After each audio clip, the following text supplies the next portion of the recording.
It has been a minute. But that's because I've been working really hard to create this reptile room that you guys will see this Friday, December 11th.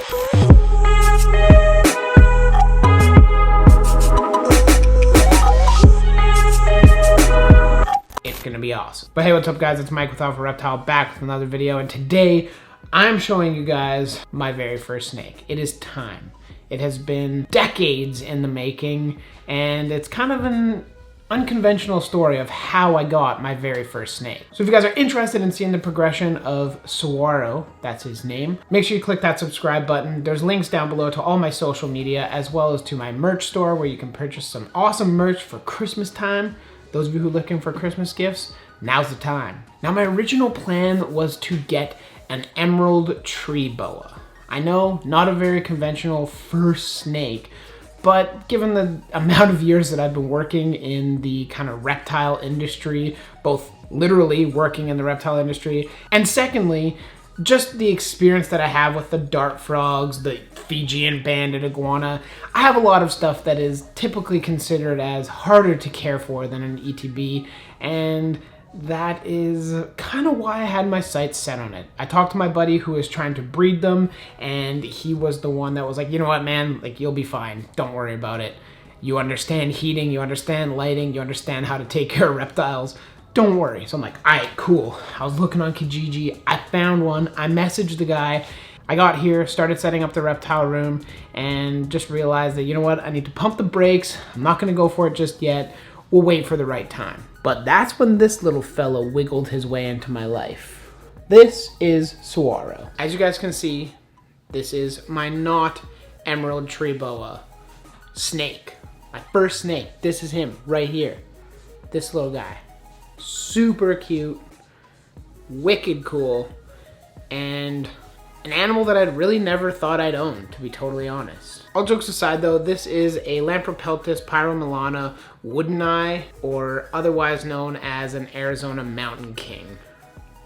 A king snake. I never expected this to be my very first snake, but there are numerous reasons why I got this, and there's one main reason on how I got this that I'll go into later on in this video. So instead of me standing here holding him this entire video, I'm gonna actually show you guys a video of him eating, as he is basically a garbage disposal and loves to eat. He certainly has not missed a meal, which is wonderful. During that, I'll explain to you guys how I got him, where he's from, and just why he's so cool. I love him. So cool. Let's go. The way I got my Arizona mountain king snake was definitely unconventional, and it started with a day of work, spending 8 hours working at Reptiles R Us. I get down from work and I zoom over to my friend Ashley's house, who runs the Northern Lights Reptile Imports, importing a large order from Europe and kind of settling those down, getting them ready to ship out the following Monday. Bree had been there already all day from like 9 in the morning, and it was, by the time I got there, it was around 4 p.m. And then it was time to start going through holding some of the coolest snakes out there. Boega, they're a rear-fanged venomous colubrid, and then it was my turn to take the stack of king snakes. A bunch of king snakes, all different species, and I stumbled upon the Arizona mountain king snake, or the Lampropeltis pyromellana, and he is specifically a wooden eye locality or subspecies, or I don't know what they are at this point, but the wooden eye. And that's where I fell in love with these things. They were all quite spunky. They had a good amount of energy like most king snakes do, but just the variability on them was insane. That's what I kind of was gravitated to. Every single one I picked up and like inspected in this little container, like, ooh, what if? That would be so cool. Remember, my first snake is gonna be an emerald tree boa. I ain't getting a king snake. It's fine. But like I said, every single time that I found one, I'd inspect it. We're there for, I think we ended up leaving around 11 p.m. So Bree had been there for like 12, 13 hours. I had been there for, I think 6 hours by the time we left. It came to the end and I expressed my interest in the pyromellana, and she said, pick one out. Like, it's yours. And I figured, you know, like, no, I don't that's crazy. You know, these were all imported by you. You know, you don't really owe me anything. I understand that we put in some work for you, but whatever, like, it's cool. She's like, no. You can find one you like and bring it home with you. Okay, well, I guess I'm getting my first snake today, and it's going to be a king snake. And you know what? Honestly, I'm not disappointed. After looking through, I found Mr. Saguaro sitting in his container, and he has the little hi, like 2 of the white bands are joined, so it spells hi, and I mean hello, but also HI is the state code for Hawaii, and as a kid, my parents and I would go there semi-frequently and spend time in Hawaii, so relates back to me. I was like, oh, that's so cool. And it's an Arizona mountain king snake. My parents own a home in Arizona, so I was there quite frequently growing up. This is sweet. It's an Arizona mountain king snake. I've never seen one herping, but you know what? This is awesome. And now that I own one, I kind of have to go back and find one herping. But it's one of those scenarios where I was like, man, this is really a good choice for me. It's an easy beginner snake, being that it's a king snake. It is well established already by the breeder. It has just come in. It's still a baby. The hatch date of Saguaro is June 25th, 2020, so it is a this year baby, and it was produced by Ila Korshanov, or the Tytula Zoo. Yeah, I've had it since, I believe, mid-September, so it's been a while. I'm sorry. I've been really busy, like I mentioned in the intro, working on the room, working full-time, just trying to get my life settled in Ontario. So I'm making this video for you now.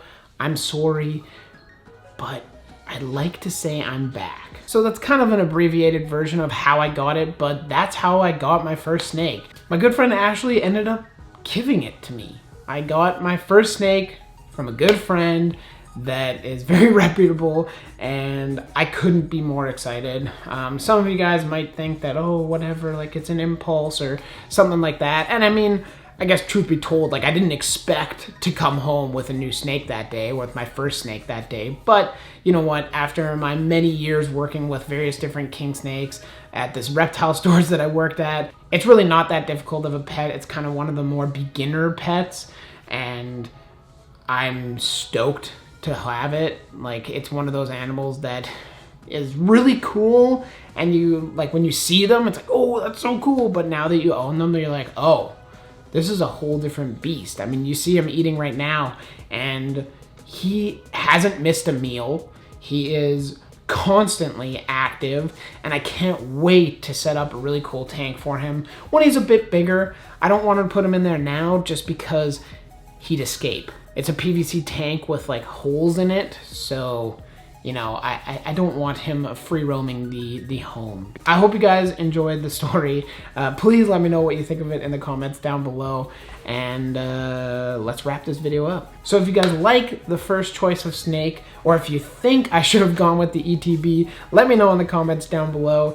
It's a weird, crazy, convoluted story that definitely wouldn't happen to most people, but I mean, here we are. I have my first snake, and I am stoked about it. One of the most common questions I got is, when are you getting your first snake? Why don't you have a snake? Like, where are the snakes? Okay, your needs are satisfied. My needs for a snake are satisfied. And after 17 years of reptile keeping, I finally own my first snake, and it kind of lived up to the hype. Like, I can see how if you just have ball pythons in tubs, you know, it's kind of like, oh, here's, you know, Bruce, and here's, I don't know, here's my, like, you know, spider ball python. Then I can see how maybe it kind of gets old or it's boring. But when you have a really active, cool diurnal snake like that, it's hard to beat. And when it gets put into a naturalistic setup, it's going to be even better. So now in the reptile room tour, which is coming out this Friday, like I already mentioned, I will show you guys the enclosure that he's going into. So if you guys are interested in that, you can always check that video out in a couple days time. I'm not going to bother showing it in this video, but I really hope you guys enjoyed the video. It was a bit of a long one. I'm sorry for that. If you did like it, make sure you click the like down below. If you want to see his progression and maybe his new tank in a few months, definitely click that subscribe button. It is going to be well worth the wait. There are a lot of other things that Bree owned that you guys have not seen on the channel, so if you guys are ready for some wicked new content, again, click that subscribe button. If you're looking for any Christmas presents or merch, there's a link in the description down below, and you guys can go check that out. I want to thank you guys all very much for watching. Hope you enjoyed. We'll catch you in the next one. Later.